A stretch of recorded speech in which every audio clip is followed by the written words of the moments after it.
you're just wanting to prevent recurrence because your doctors have told you it's a high recurrence rate. Exactly. Okay. Yeah, thank you. All right, Dr. Flavin, do you want to respond? Actually, I have quite a few sarcomas. The earlier treatment for sarcoma that worked was Coley's toxins. Coley's toxins were very, very good because they activate the immune system. And what we're seeing is the activation of the immune system in sarcomas is very important. I have patients with actually many types of sarcomas. They vary, and they're not all the same. They're all nasty, beyond a doubt. They're tough. We usually throw everything but the kitchen sink at them with a lot of different nutrients that we're giving. We're hitting a lot of multiple pathways inside the tumor cells for sarcoma, and getting that immune system up, and then detoxing, of course, also.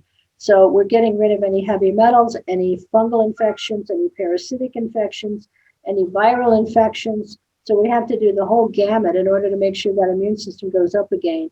We're using actually here in Europe low-dose naltrexone, which is actually raising the immune system, and it's increasing the T killer cells by lowering the FOXP3 T suppressor cells. So what you want to do in cancer in general is you want to lower the suppressor cells and increase the killer cells, okay? And then you need to make sure that all of the cells that will lower the immune system are downregulated, and upregulation of the ones that will activate it. So, for example, we do use shiitake and maitake mushrooms.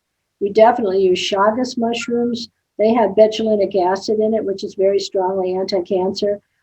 We're using in all of our patients mistletoe therapy, and we're finding that it's extremely helpful for our patients in general. And we're detoxing, as I said, for all the heavy metals. You'd be surprised at how many toxicities and toxins there are in the body in relationship to cancer in general. The acidity from the tumor cell creates fungal infections around the tumors. And so actually we hit that one, just oregano or oregano oil. 1 capsule a day of oregano oil will get rid of the candida, and candida is around many, many tumors. Because of the acidity inside the tumor cells.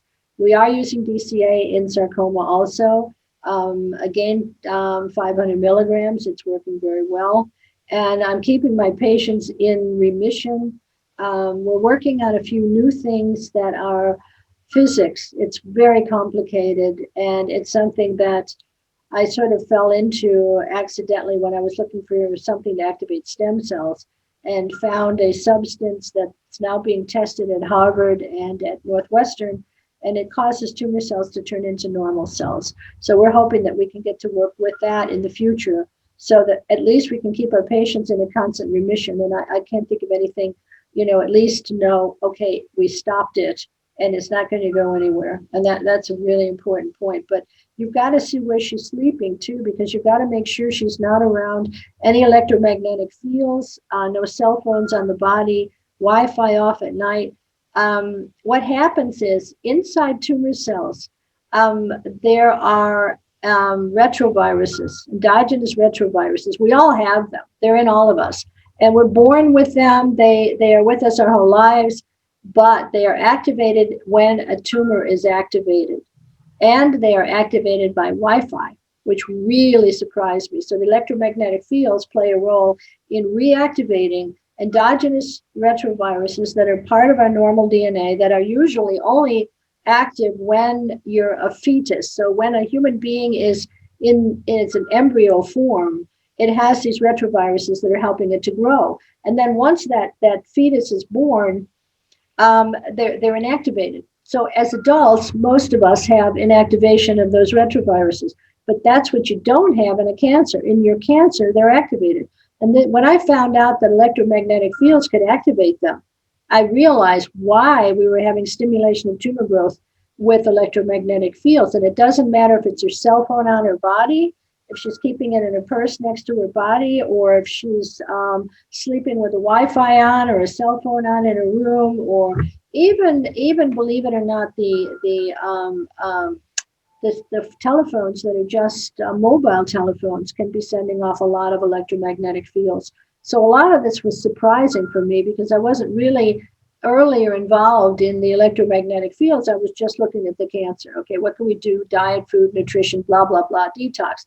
But when I found out that electromagnetic fields and cell phones and Wi-Fi could activate tumor growth, it really, really surprised me. And now I know why. So it's those darn retroviruses. So shut off the Wi-Fi system at night. Make sure she's not sleeping in or around any activation of Wi-Fi. Don't have her cell phone on in her room, and never have it on her body. She can hold it in her hand, maximal, with a headphone, like the ones with the air on the end, where they block the electromagnetic fields from going into the brain, because you don't want to cook her brain. But I've had patients, for example, with breast cancer, who had their cell phone in their purse on next to their breast, and the tumor came back. And it was amazing, because once they stopped doing that, and then we used the topical oils, I use a lot of topical oils, and they're very, very helpful. Her tumor went away. So these are the things that I've been looking at, and quite surprised. But these are things that she needs to make sure that she's watching, in addition to the diet and juicing, I would say too.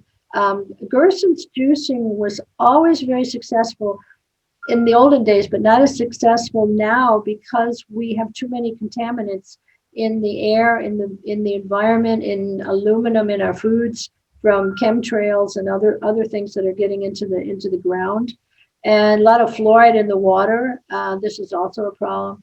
So what we're trying to do is juicing. We recommend anyway, with carrot juicing, celery, red beet, a little ginger, and some parsley, and a little bit of olive oil to make sure you can absorb it properly. The juicing helps on a daily basis. It's really good because it's structured water, but that's another story. Nathan, if you're interested in structured water, I'll tell you a little about it. But basically speaking, a tumor cell does not have much structured water. Why? Because it's disturbed, and the vibrations inside that tumor cell are altered. So you're not getting your normal frequencies that you would normally get in a healthy cell. And normal healthy cells have 80% structured water. And that's what I found out from a book. Actually, the book is called The Water Puzzle and the Hexagonal Key. And this is something I've been reading, looking at it, finding out, oh my God, tumor cells have only 20% of this hexagonal water. And cancer cells have 20%, and normal healthy cells have 80%. Now, why is that important? Because this water structure is stabilizing our DNA. And so once that water is messed up with aluminum, can also be messed up with, let me see what else is messing it up. Fluoride can also mess it up. So anytime those heavy metals get in there, they mess up the structure of the water and can weaken the DNA and leave it open to start replicating for cell division. So there you go, your tumors can start growing. So these are the other factors in relationship to heavy metals, not just your immune system, which is extremely important, but also something as basic as the water structure in your cells. We hope you enjoyed this short excerpt from the Health and Healing Club. This entire video, including an in-depth discussion and thoughtful and inspiring questions and answers, is available inside the Health and Healing Club, along with hundreds of hours of premium and exclusive life-changing content, practices, and holistic, natural, and integrative solutions for health and healing.